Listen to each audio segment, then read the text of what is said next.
Assalamualaikum warahmatullahi wabarakatuh.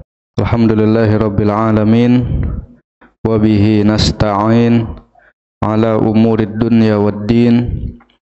Wassalatu wassalamu ala asyrafil anbiya'i wal mursalin nabiyyina Muhammadin wa ala alihi wa sahbihi ajma'in, amma ba'd. Kita bersyukur kepada Allah Subhanahu wa taala atas limpahan rahmat dan karunia-Nya.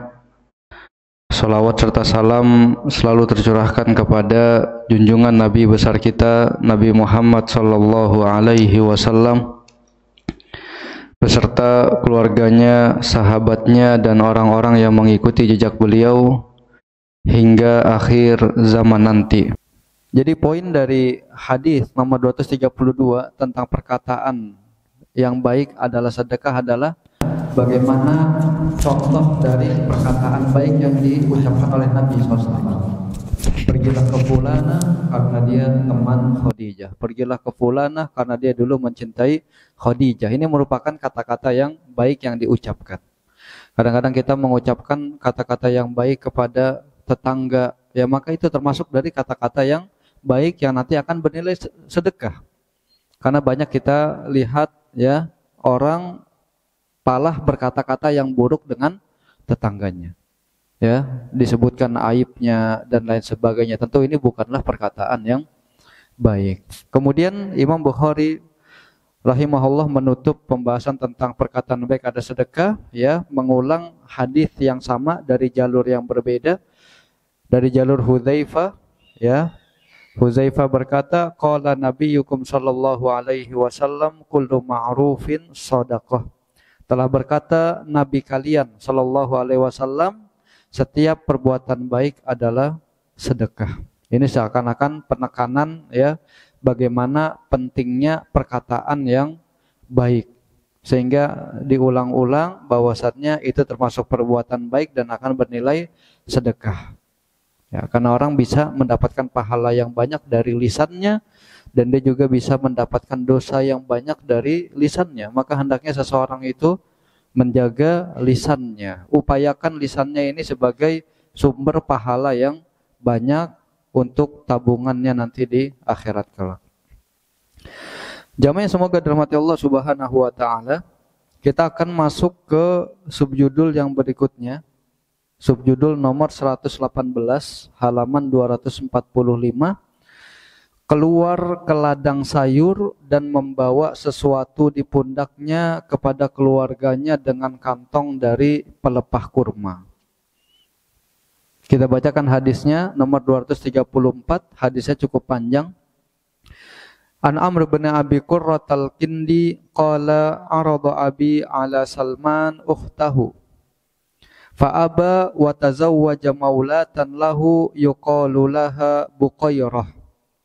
Fabalago Aba Qurrata annahu kana baina Hudzaifata wa Salman syai' fa'atahu yatlubuhu fa ukhbira annahu fi mabqalatin lahu fatawajjaha ilaih falaqiyahu wa ma'ahu zabilun fihi baqlun qad adkhala 'asahu fi urwatiz zabil wa huwa 'ala 'atiqihi faqala ya Aba Abdillah ma kana bainaka wa baina Hudzaifah. Qala yaqulu Salman wa kana al-insanu ajula fantalaqa hatta ataya dar Salman fadakhala Salmanud dar faqala assalamu alaikum thumma adhina li Abi Qurrah fadakhala fa idza namtun mawdu'un ala babin wa 'inda ra'sihi labinat wa idza qurtatun faqala ijlis ala firashi maulatika allati tumahhidu li nafsiha thumma ansha'a yuhaddithuhu faqala inna Hudzaifata kana yuhaddithu bi asya'in kana yaquluha Rasulullah sallallahu alaihi wasallam fi ghadabihi li aqwam fa us'alu anha fa aqulu Hudzaifatu a'lamu bima yaqul wa akrahu an takuna dhaghainun baina aqwam fa utiya Hudzaifah faqila lahu inna Salman la yusaddiquka wa la yukadzibuka bima taqul. Faja'ani Hudzaifatu faqala ya Salman ibn ummi Salman. Faqultu ya Hudzaifatu ibn ummi Hudzaifah. Latantahiyanna aw la aktubanna fika ila Umar. Falamma khawaftuhu bi Umar tarakani. Wa qad qala Rasulullah sallallahu alaihi wasallam min waladi Adam ana fa ayyuma 'abdin min ummati la'antuhu la'natan aw sababtuhu sabbatan fi ghairi kunhihi fa aj'aluha alaihi salatan. Kita bacakan artinya dari Amr bin Abi Qurrah Al-Kindi. Ia berkata, ayahku menawarkan saudara perempuannya kepada Salman, tetapi ia menolak dan malah menikah dengan bekas budak perempuannya yang bernama Buqairah. Setelah itu, sampailah berita itu kepada Abu Qurrah bahwa ada perselisihan di antara Hudzaifah dan Salman. Lalu ia mencarinya dan kemudian diberitahu bahwa Salman sedang berada di ladang sayurnya. Abu Qurrah lalu pergi menemuinya dan mendapatinya sedang membawa kantong berisi sayuran dan ia sudah memasukkan tongkatnya ke ujung atas kantong yang ia panggul. Abu Qurrah bertanya kepadanya, wahai Abu Abdillah, perselisihan apa yang terjadi antara engkau dan Hudzaifah? Salman lalu berkata, innal insana kana wa kanal insanu ajula. Sesungguhnya manusia itu terburu-buru. Lalu keduanya berangkat menuju rumah Salman. Salman lalu masuk ke rumah kemudian mengucapkan Assalamualaikum. Lalu ia mengizinkan Abu Qurrah untuk masuk.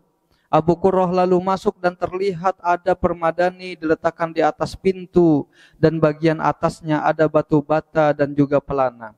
Salman berkata, duduklah di atas tempat tidur budak perempuanku yang ia siapkan dirinya. Salman lalu mulai bicara. Sesungguhnya Hudzaifah berbicara tentang berbagai hal yang pernah diucapkan oleh Rasulullah sallallahu alaihi wasallam di saat beliau marah kepada orang-orang. Lalu aku ditanya tentang hal itu, aku katakan Hudzaifah lebih tahu tentang apa yang diucapkannya dan aku tidak senang terjadi permusuhan di antara orang-orang. Kemudian Hudzaifah dipanggil dan dikatakan kepadanya, Salman tidak membenarkan dan juga mendustakan ucapanmu. Hudzaifah lalu menemuiku dan mengatakan, wahai Salman, putra Ummu Salman. Lalu aku katakan, wahai Hudzaifah, putra Ummu Hudzaifah, hendaknya engkau berhenti atau aku laporkan kepada Umar.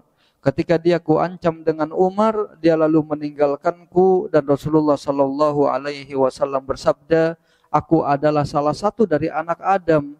Siapapun dari umatku aku laknat atau aku hina bukan karena kesalahannya, maka aku jadikan itu doa rahmat baginya. Baik jamaah yang semoga dirahmati Allah Subhanahu wa taala.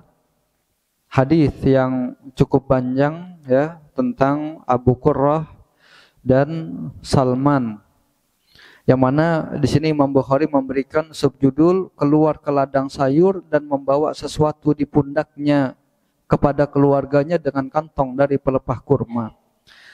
Di sini menunjukkan bagaimana keutamaan orang yang keluar untuk mencari nafkah. Sehingga ketika dia mencari nafkah, maka itu akan memberikan manfaat yang banyak. Manfaat yang pertama tentu untuk dirinya sendiri. Daripada dia berdiam diri, tidak melakukan apapun, ikhtiar dalam mencari karunia Allah Subhanahu wa taala, maka hendaknya dia keluar. Kita telah sebutkan bagaimana hadis sebelumnya Nabi SAW mengatakan orang yang keluar nyari kayu, kemudian dipanggul, kemudian dijual kayunya, itu lebih baik daripada orang yang minta-minta. Lebih memiliki izzah, lebih memiliki kemuliaan daripada orang yang minta-minta. Ya, minta-minta kelihatan miskin, taunya di rumahnya uangnya banyak, rumahnya besar. Maka yang lebih baik adalah hendaknya seseorang itu bekerja. Maka dengan dia bekerja, Allah akan berikan keberkahan. Allah akan berikan kebaikan bagi dirinya, dicukupkan untuk dirinya. Tidak sampai di situ, Allah juga akan mencukupkan untuk keluarga dan anak-anaknya. Bahkan dia akan bisa bermanfaat untuk orang lain dengan sedekahnya. Ini merupakan ya salah satu poin dari Islam. Bahwasanya Islam itu menganjurkan seseorang untuk bekerja keras. Bahkan di sini disebutkan oleh Imam Bukhari, keluar ke ladang, ngangkut sendiri hasil panennya, bawa ke rumah kasih istri. Ya, kalau kita lihat mungkin ini pekerjaan yang melelahkan, ya, yang capek dan lain sebagainya. Tapi ini yang dipuji dalam Islam, orang yang bekerja keras, orang yang bekerja dengan keahliannya, dengan kecerdasannya. Awal dari hadis ini adalah ya tentang Amr bin Abi Qurrah Al-Kindi. Beliau menceritakan bahwasannya ayahku menawarkan saudarinya kepada Salman untuk dinikahi. Ya.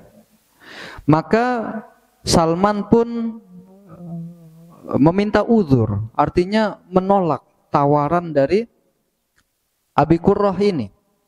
Tawaran dari Abu Qurrah ini. Bahkan Salman akhirnya justru menikah dengan mantan budaknya yang bernama Buqairah. Dan para ulama menyebutkan Buqairah ini merupakan istri terakhir dari Salman Al-Farisi. Dan Buqairah inilah yang menyaksikan wafatnya Salman Al-Farisi.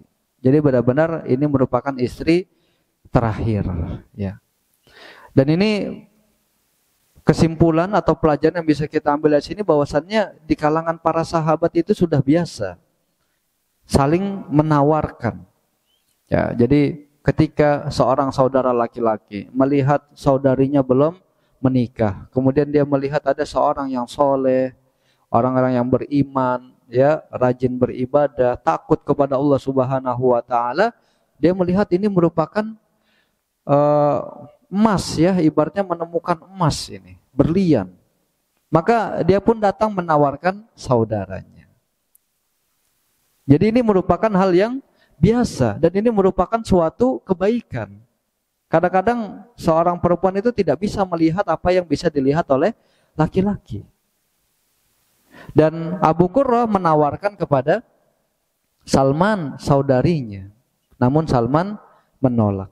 Dan kita lihat ketika ada penolakan-penolakan seperti ini, ya dianggap biasa saja. Kita berikan uzur kepada saudara kita. Terkadang orang-orang ada yang hatinya sempit. Ketika mendapatkan penolakan, ditawari sesuatu kemudian ditolak, maka dia langsung menjauh. Bahkan tidak sedikit yang langsung memutus silaturahim. Cuman gara-gara dia nawarin sesuatu kemudian ditolak. Hatinya bergumam, saya udah berusaha baik sama orang ini, udah berusaha memberikan bantuan, pengen ngebantuin, malah ditolak. Ya. Seharusnya kita memberikan uzur. Bukan justru demikian. Lebih berlapang dada. Nah, kita lihat sebelumnya kisah bagaimana Umar bin Khattab ingin menawarkan anaknya untuk dinikahkan kepada Abu Bakar. Namun Abu Bakar minta uzur. Kemudian Umar menawarkan kepada Utsman. Kemudian Utsman minta uzur juga. Dan ternyata Abu Bakar dan Utsman sudah mengetahui bahwasannya Nabi Muhammad SAW memiliki keinginan untuk menikahi anak Umar. Siapa ini? Hafsah? Hah? Siapa? Siapa? Hafsah? Zainab? Siapa anak Umar?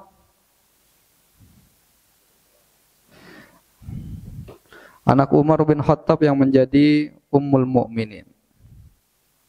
Hah? Siapa? Baik. Hafsah. Saudara dari Abdullah bin Umar. Hafsah, ya. Dan ternyata Abu Bakar dan Utsman sudah mengetahui bahwasanya Nabi ada keinginan untuk menikahi Hafsah. Namun mereka tidak ingin mengutarakan rahasia dari Nabi SAW. Sehingga akhirnya ketika Nabi SAW menikahi Hafsah, barulah Abu Bakar dan Utsman memberitahukan kepada Umar bahwasannya alasannya menolak untuk menikah dengan Hafsah karena Nabi memiliki keinginan. Jadi terkadang-kadang ketika kita menawarkan sesuatu, kemudian saudara kita meminta uzur, terkadang di situ ada hal yang disembunyikan. Bisa jadi ketika pengen ditawari menikah, kemudian dia ada uzur, fisiknya nggak mampu misalnya, atau mungkin dari ekonomi tidak mampu. Jadi bukan untuk merendahkan. Jadi hati kita itu tidak perlu sempit, tapi jadilah hati yang luang. Ya, sebagaimana Abu Qurrah ini ketika menawarkan kepada Salman, kemudian Salman meminta uzur, ya bahkan Salman akhirnya menikah dengan apa? Dengan mantan budaknya yaitu Buqairah, maka ya sudah, dikasih uzur aja, selesai. Nggak usah berhati yang sempit yang nanti ujungnya akan membuat hidup menjadi lebih apa? Lebih sempit lagi. Hati lapang. Ya, tidak usah terlalu sempit yang akan menimbulkan apa namanya? Ya kesempitan hidup. Ya. Nah kita sini Abu Qurrah, ketika ditolak oleh Salman penawarannya, maka dia biasa saja. Bahkan kita lihat di hadis ini, bahwasannya Abu Qurrah dia mengetahui bahwasannya Salman punya sesuatu dengan Hudzaifah. Sesuatu di sini maksudnya seperti ada suatu masalah, seperti ada perselisihan, seperti ada perbedaan pendapat. Dan Abu Qurrah justru pengen apa? Mendamaikan. Jadi yang tadinya padahal lagi ada penolakan nih, kemudian justru yang dilakukan apa? Pengen melakukan kebaikan kepada Salman. Jadi enak hidupnya kalau kayak gitu. Ya, enak. Apa yang terjadi? Maka Abu Qurrah ketika mengetahui bahwasannya ada masalah antara Salman Al-Farisi dan Hudzaifah bin Yaman, maka Abu Qurrah pun datang menemui Salman, pengen menyelesaikan permasalahan keduanya, pengen mendamaikan antara Salman dengan Hudzaifah.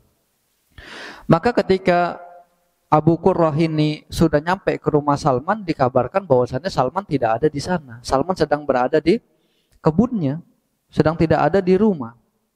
Dan ternyata Abu Qurrah nyusulin ke kebun. Ini menunjukkan apa? Ketika ada niat baik kita, kemudian ada sedikit halangan, jangan langsung nyerah. Terkadang kita ketika ingin sesuatu kebaikan, ya seperti ini, datang ke rumahnya, oh ternyata nggak ada di rumahnya, oh ya udahlah, qadarullah berarti apa? Nggak usah lanjut lah gitu ya. Ini terlalu lembek. Kita Abu Qurrah nyampe ke rumahnya, ternyata Salman nggak ada. Katanya ada di mana? Kebun. Apa yang dilakukan? Ini niat kuat, datang ke kebun. Ya, kadang-kadang kita pengen menuntut ilmu gitu ya. Ah jauh nih kajiannya, nggak ada lagi yang lain ya. Udahlah nggak usah dulu lah, nunggu ada yang deket misalnya. Atau mau kajian, wah ini temanya tema yang berat nih kayaknya nih, nggak usah lah gitu ya. Banyak banget pertimbangannya. Syaitan berhasil nahan dia sehingga dia tidak datang menuntut ilmu. Padahal Imam Syafi'i berkata apa?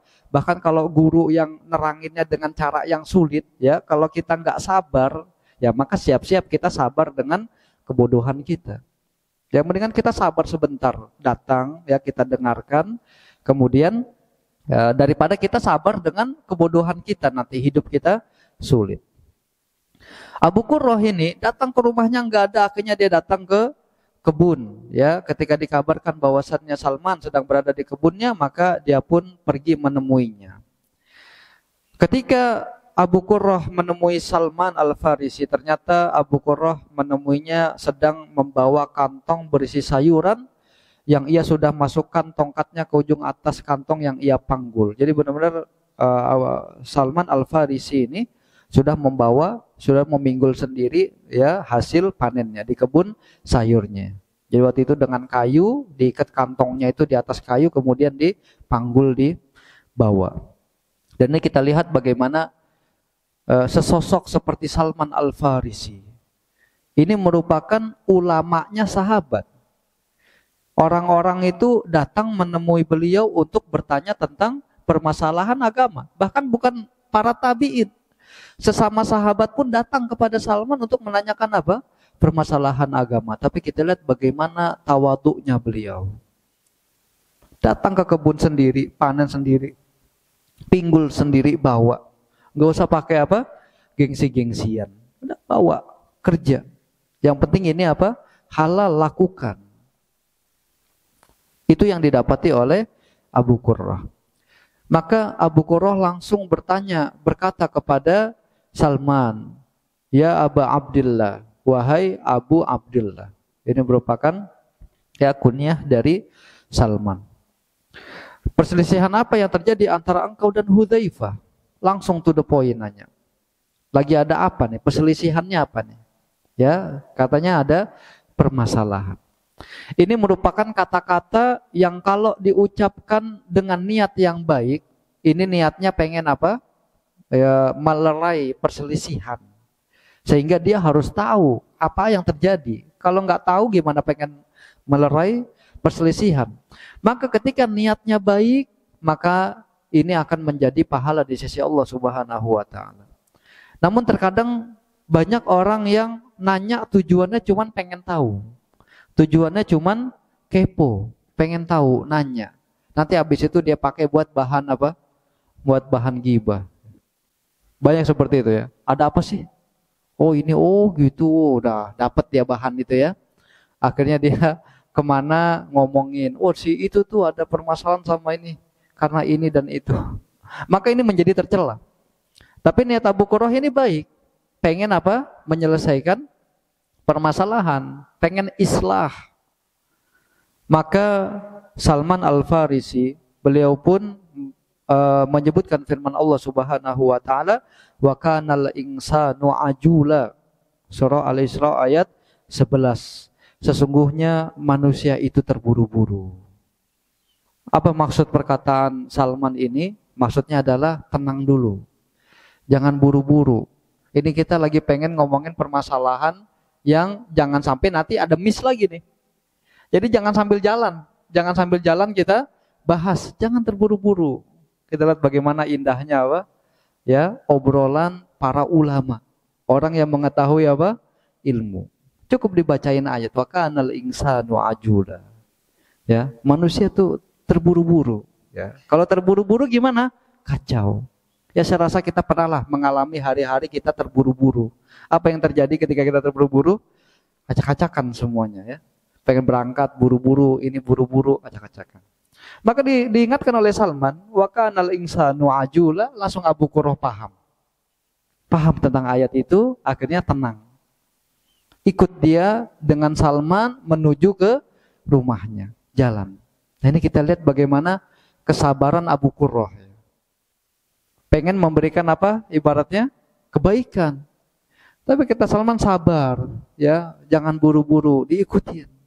Kadang-kadang orang nggak sabar, ya Allah, pengen kebaikan lama banget sih, langsung aja gitu ya. Tapi ini enggak, benar-benar menikmati masa-masa. Ya udah kita jalan bareng dari kebun, jalan bareng bersama Salman menuju rumahnya. Ketika sampai di rumah, maka Salman pun mengucapkan Assalamualaikum. Ya, dan ini merupakan adab kita masuk ke rumah. Dan Nabi SAW dalam sabdanya yang maknanya orang yang salam, memberikan salam kepada rumah ketika masuk rumah, maka akan memberikan keberkahan bagi dirinya dan bagi penghuni rumah. Makanya kita ucapkan Assalamualaikum ketika mau masuk rumah. Lalu Salman pun mengizinkan Abu Qurrah untuk masuk. Dan ini kita lihat bagaimana adab Abu Qurrah. Padahal jalan bareng dari kebun menuju rumah, tapi ketika masuk tidak langsung ikut masuk, tapi nunggu dulu di samping. Tidak pengen melihat isi dalam rumah Abu Salman dulu. Ketika diizinkan masuk baru masuk. Jadi adab kita ya. Bahkan ketika kita hendak bertamu pun seperti itu. Ketika kita ketuk, Assalamualaikum. Ketika hendak dibuka, kalau bisa mata kita jangan berhadapan langsung ke dalam pintu. Kita khawatirkan ketika dibukakan pintu ada sesuatu yang seharusnya tidak ingin dilihat oleh tuan rumah. Tapi hendaknya apa? Kita ngadep ke arah yang lain. Jangan ngadep ke dalam rumah, langsung di depan pintu gitu ya, enggak. Jadi ketika dibukakan barulah kita menyampaikan hajat kita kepada tuan rumah. Begitupun Abu Qurrah. Datang sama-sama dari kebun, Salman pengen masuk ke rumahnya, Abu Qurrah tidak langsung melihat ke pintu, tidak langsung masuk apalagi. Nunggu dulu, ketika Salman sudah izinkan masuk, barulah masuk. Ya, tapi saya udah akrab Ustaz, tetap ya, mau akrab mau apa tetap dia apa? Jaga adab kita ketika hendak masuk ke dalam rumah orang lain, maka hendaknya kita memperhatikan adabnya, tidak langsung masuk, ya bahkan tidak melihat dulu, hendaknya kita arahkan pandangan ke yang lainnya. Kalau 3 kali kita salam, kemudian tidak dibukakan pintu atau tidak ada yang menyaut, maka apa? Langsung pergi. Langsung pergi. Udah selesai. Husnuzon. Oh mungkin lagi pergi, mungkin lagi ini enggak, tidak, udah selesai. Nggak usah pakai apa? Suuzon. Ini kenapa sih ya? Nggak senang kali saya datang ya. Ini itu akan menyempitkan lagi apa? Kehidupan. Capek sendiri, nggak usah. Mendingan kita apa? Husnuzon, selesai. Kemudian Abu Qurrah pun ya dipersilakan masuk, maka dia menyebutkan dia melihat ada permadani diletakkan di atas pintu dan bagian atasnya ada batu bata dan juga pelana. Pengen mendeskripsikan bagaimana rumah dari Salman. Kemudian Salman pun berkata, duduklah di atas tempat tidur budak perempuanku yang ia siapkan dirinya. Ya, maka udah disiapin tuh, ada satu tempat duduk untuk ya tamu, maka diberikan. Abu Qurrah diminta untuk duduk di sana. Nah, ketika dalam kondisi sudah enak duduknya, ya Abu Qurrah sudah duduk tempat yang enak, posisinya nggak sambil jalan, ya sudah santai. Barulah di situ Salman menceritakan permasalahannya dengan Hudzaifah. Maka Salman mengatakan sesungguhnya Hudzaifah berbicara tentang berbagai hal yang pernah diucapkan oleh Rasulullah Shallallahu Alaihi Wasallam di saat beliau marah kepada orang-orang. Nanti kita akan berikan contohnya di akhir hadis. Jadi Hudzaifah menirukan bagaimana Nabi SAW berkata ya kepada orang-orang ketika beliau sedang marah, dan Salman tidak sependapat dengan itu. Jadi kata-kata yang ini nggak ada maslahatnya kalau diucapkan. Jadi pakailah kata-kata yang lain, ya, bukan meniru atau mengungkapkan kata-kata seperti yang diucapkan Nabi ketika marah. Seharusnya tidak, ya. Jadi intinya di sini ada perselisihan, ya, perbedaan di sini antara Salman dan Hudzaifah. Maka orang-orang pun datang kepada Salman, kemudian menanyakan tentang hal itu, menanyakan tentang bagaimana pendapat Salman tentang ya Hudzaifah yang suka berkata-kata ya dengan perkataan Nabi ketika Nabi sedang marah. Maka kata Hudzaifah, kata Salman, Hudzaifah a'lam. Hudzaifah a'lamu bima yaqul. Kata Salman, Hudzaifah lebih tahu apa yang tentang diucapkannya. Jadi di sini Salman mengatakan dia tuh nggak mau ada permusuhan di antara apa orang-orang. Nanti kalau Salman mengucapkan penjelasan dan lain sebagainya, khawatirnya nanti bahkan terjadi apa? Permusuhan. Bakal ada 2 kubu. Satu kubunya siapa? Salman. Satu kubunya Hudzaifah. Wah, permusuhan makin memanas, ya. Tidak, Salman tidak menginginkan seperti itu. Maka Salman pun mengatakan Hudzaifah a'lamu bima yaqul. Hudzaifah lebih mengetahui apa yang dikatakan, ya, lebih alim, lebih tahu kenapa mengatakan seperti itu, ya, sudah lebih tahu. Jadi maksudnya adalah hikmah, ada maslahat di sana, nggak pengen ada permusuhan, pengennya damai, sehingga dikatakan seperti itu. Maka orang yang tadi bertanya kepada Salman datang kepada Hudzaifah. Kemudian dia mengatakan apa? Inna Salman la yusaddiquka wa la yukadzibuka bima taqul. Kata orang ini, Salman tidak membenarkanmu, tidak juga mendustakanmu terhadap apa yang engkau katakan. Nah, ini merupakan ini orang yang Kalau berkata-kata seperti ini, memberikan informasi, hendaknya dia melihat maslahat dan mudarat. Di sini dia mengatakan Salman tidak membenarkanmu dan tidak juga mendustakanmu. Hendaknya dia memikirkan apa yang terjadi kalau dia memberitakan. Karena terkadang ada orang-orang yang memindahkan informasi dan ternyata itu berujung pada namimah. Dia mengatakan dapat kabar dari si A, kemudian dia menyampaikan kepada si B. Benar-benar disampaikan, plek semua yang dikatakan disampaikan. Ya, disampaikan, ini kata si ini dia nggak suka soalnya kamu kutuan misalnya, ketombean misalnya. Akhirnya dia datang, katakan apa yang plek, apa yang disampaikan dikatakan. Oh katanya soalnya kamu begini dan begitu. Akhirnya membuat dia apa? Marah. Akhirnya berujung pada namimah. Ada yang memang niatnya pengen namimah, pengen mengadu domba, tapi ada juga yang dia nggak ada niat, tapi akhirnya justru memancing ya namimah, memancing kemarahan orang. Maka hendaknya kita ketika memindahkan informasi, kabar dari satu ke yang lainnya, ya kita pikirkan juga maslahatnya. Jangan kita infokan semua, ya sesuai, ya kecuali kalau diperlukan di pengadilan, persidangan yang memang harus semuanya diucapkan, ini lain.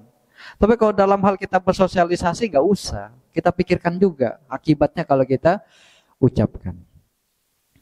Maka Huzaifah pun ketika mendapatkan kabar dari orang tadi yang bertanya kepada Salman, dia pun datang kepada Salman kemudian mengatakan, ya Salman ibna Ummi Salman, wahai Salman anaknya Ummu Salman.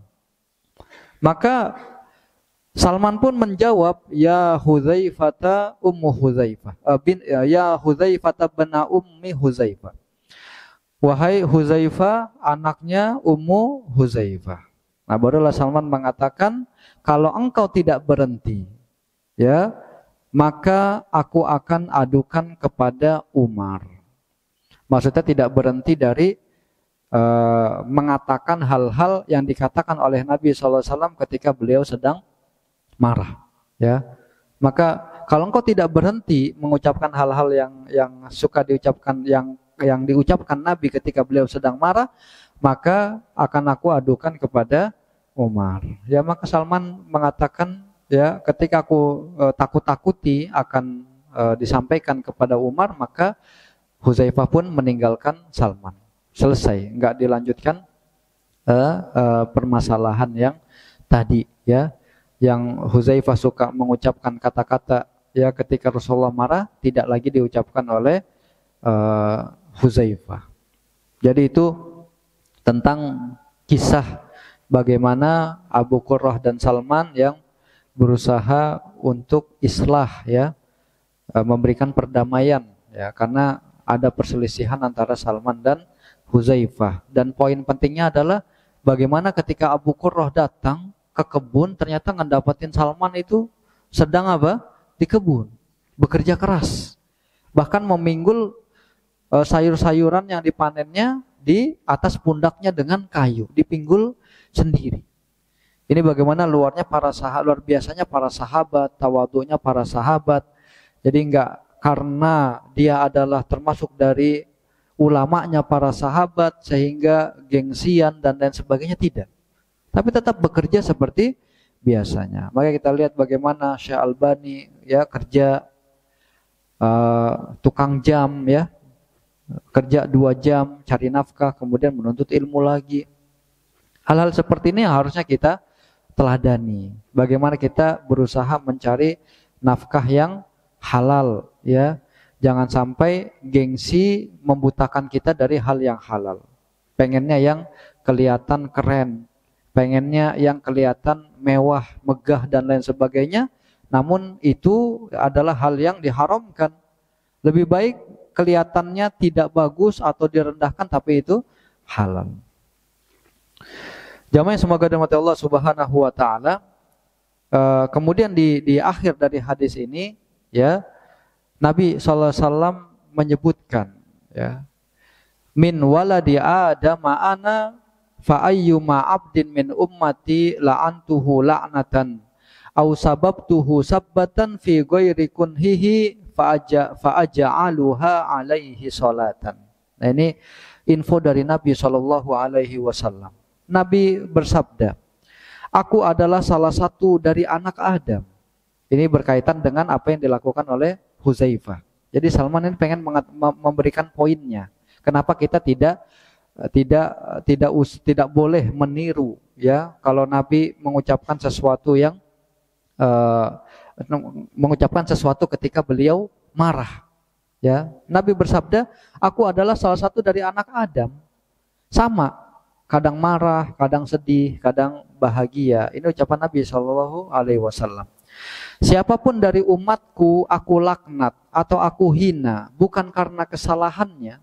Ini Nabi lagi marah, dalam keadaan marah misalnya. Kemudian ada Nabi menyebutkan laknat kepada seseorang, namun sebetulnya nggak seharusnya mendapatkan laknat. Atau mungkin Nabi sedang mengucapkan kata-kata yang di situ kayak ada unsur menghinakan, tapi seharusnya dia tidak berhak dalam kata-kata tersebut. Maka aku jadikan itu doa rahmat baginya, ya. Maka kesalahan yang tadi akan dijadikan Nabi doa rahmat. Jadi kalau Nabi salah kata ketika mengucapkan sesuatu ketika beliau sedang marah, ya, atau dalam kondisi lain, kemudian itu sebetulnya tidak berhak orang ini mendapatkan kata-kata seperti itu, maka Nabi mengatakan akan dijadikan doa rahmat. Jadi Nabi akan mendoakan rahmat kepada orang tersebut, ya, akan menjadikan doa rahmat. Kalau kita salah satu kisah adalah kisah Ummu Sulaim, yang mana Nabi SAW pernah berkata kepada salah satu yatim, ya, yatimah, ya, salah satu yatimah, Nabi SAW berkata kepada yatimah ini, kabarti anti, gitu ya, apakah engkau sekarang sudah besar, ya, sudah dewasa, maksudnya gitu ya. Maka yatimah ini mengatakan iya. Maka Nabi SAW menyebutkan tidak, Allah telah membesarkan gigimu. Ini kata-kata dari Nabi SAW kepada yatim ini. Maka yatimah ini pun datang kepada Ummu Sulaim dalam keadaan apa? Menangis. Dia mengatakan gigi saya nggak besar kok, gigi saya kecil nih, nggak besar gitu. Maksudnya kan sinuka umurmu, ya, umurmu makin dewasa. Tapi dia salah mengartikan ini giginya makin apa? Gede.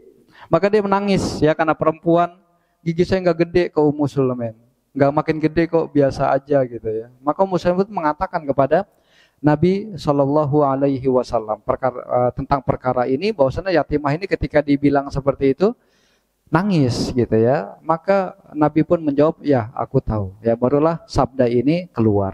Jadi kalau ada umat Nabi SAW yang mendapatkan kata-kata laknat atau kata-kata yang seharusnya tidak berhak diterima olehnya, maka Nabi akan gantikan itu sebagai doa rahmat. Nabi akan mendoakan agar dia mendapatkan rahmat dari Allah Subhanahu wa Ta'ala. Dan kita, ya, sebagai umatnya, ketika mendapatkan hadis, ada kata-kata Nabi yang dikeluarkan dalam kondisi Nabi marah dan lain sebagainya, maka itu tidak tepat kalau kita tiru. Kalau kita tiru kemudian kita sampaikan, ya, kepada orang, kita ngomong yang sama juga. Kalau Nabi menggantinya dengan doa rahmat, kalau kita ganti dengan doa rahmat gimana? Apakah kita yakin doa kita akan dikabulkan? Ya, apakah kita yakin akan memberikan kebaikan bagi orang tersebut? Ya, maka dalam hal ini Salman, ya, tidak setuju dengan apa yang dikatakan oleh Hudzaifah. Ya, namun ketika akan disampaikan kepada Umar, Hudzaifah pun berhenti, dan Abu Qurrah yang akhirnya memberikan perdamaian, ya, menengahi, ya, antara Salman dan Hudzaifah sehingga hubungannya menjadi baik kembali. Baik, mungkin sampai satu hadis saja yang bisa kita bahas pada kesempatan kali ini, ya, berkaitan dengan keluar ke ladang sayur dan membawa sesuatu di pundaknya kepada keluarga dengan kantong dari pelepah kurma. Jadi intinya hadis-hadis setelahnya pembahasan kita adalah tentang keutamaan orang-orang yang bekerja keras, ya, orang yang bekerja mencari nafkah yang halal untuk memenuhi kebutuhan dan keluarganya. Wallahu a'lam bishawab. Kalau ada yang mau bertanya dipersilahkan. Baik, cukup jelas insya Allah. Ya, kalau gitu kita cukupkan sampai di sini ya. Mungkin masih ada beberapa menit lagi sebelum kita syuruk ya. Kita bisa tunggu sebentar sambil zikir sebentar ya. Baru kita bisa melaksanakan sholat syuruk atau sholat duha. Yang benar dari Allah Subhanahu wa taala, yang salah dari diri saya sendiri dan syaitan. Saya mohon maaf apabila ada kesalahan. Insya Allah kita lanjutkan di pekan pertama ya. Pekan pertama di bulan depan insya Allah bulan Agustus. Kita akhiri dengan doa kafaratul majlis. Subhanakallahumma wa bihamdika asyhadu an la ilaha illa anta astaghfiruka wa atubu ilaik.